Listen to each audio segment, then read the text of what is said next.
Should certain foods be taboo, as in they should never pass your lips?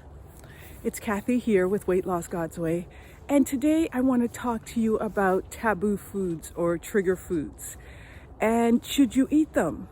You know, there's this ongoing argument, let's call it, in the health, in the diet world, between never eat certain foods and having a bunch of no-no foods versus food is to be enjoyed. Have you heard that? Food is not supposed to have such rigid rules. And so which one do we follow? And of course, the answer is not so easy. It is both. For a lot of us, there are certain foods that once they pass our lips will render us powerless. Once we open that window, that door, it's almost impossible to close for some of those foods. And you know those foods for you. For some people, it's salt. Some people, it's sweets. It might be one individual food, like potatoes for some people, or French fries. And so if that's you, that food cannot pass your lips. That food for you has to be what you call a trigger food, which will trigger certain responses in your body. So yes, food is meant to be enjoyed, and we want to avoid labeling food as much as possible, as in good food and bad food, because God made food for our enjoyment, for our pleasure, for our nourishments, to fuel our body. That's why I'm able to walk up this hill right now. It's because of the food that I ate.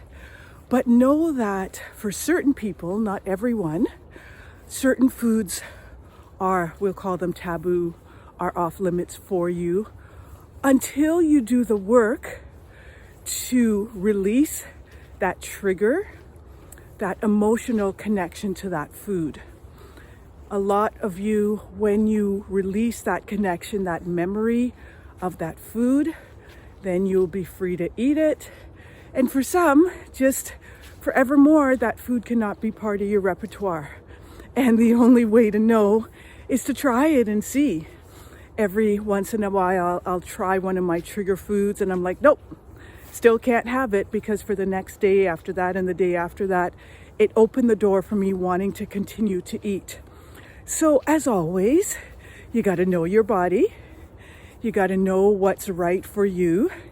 I always have us analogous to a scientist, where we're experimenting, we're testing, we're getting to know our body, we're getting to know what makes it feel good and what doesn't work for it and what doesn't feel good.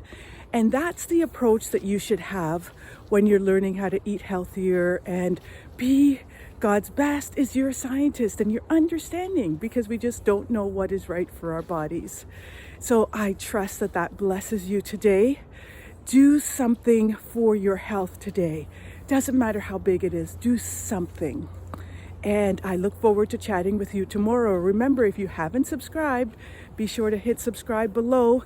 And this is the beautiful scenery that you will see every single day, 365 days a year, as I walk in my beautiful forest.